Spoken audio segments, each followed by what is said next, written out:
ang rabbit ko pong si Tala, ito po yun. Nanganak po siya ng 3 kahapon. 4 ng July. Ang problema, wala ako. Kaya lang, naihanda ko na po yung kulungan tulad po ni Olive. Yan, hinanda ko na po yung kanyang nesting box para kanyang maging anakan. Yung po kay Tala, ito po. Nakapanganak na siya. Ang anak niya po ay 3. Nakita ko po kanina 3. At kayari pong magpadede, ipapakita ko po uli sa inyo kung ilan ang naging anak niya. Yan. 3 po ang naging anak. Yan po yung rabbit ko si Tala. Ayan o.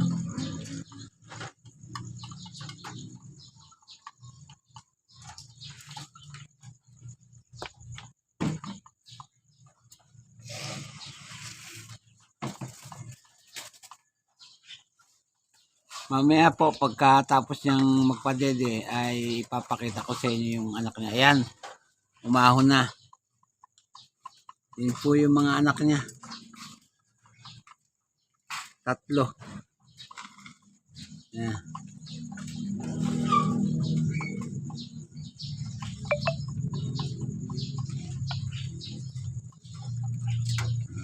Malalaki po yung naging anak at dahil sa 3 lang po.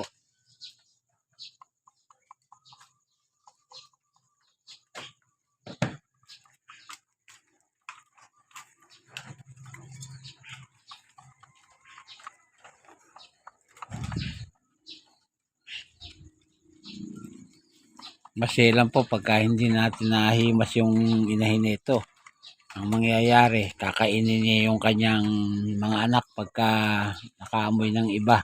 Kaya kailangan hinihimas muna para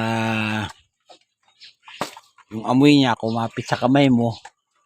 Pagka dinampot mo yung anak niya, wala siyang maamoy na iba kundi yung amoy niya.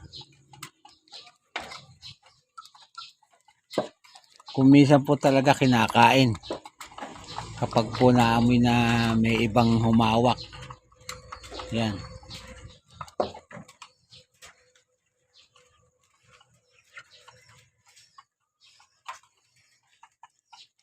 Tingnan po ninyo yung anak. Ayan. Malalaki po oh. Malalaki yung naging anak. 3 po ang naging anak niya. Yan. At yung isa may batik. May batik sa ulo. Yan po. Yung isa itim na itim, yung isa medyo brownish, at yung isa may batik sa ulo. Yan po yung aking rabbit na si Tala. Salamat po sa inyong panonood at walang sawang pagsuporta sa aking channel.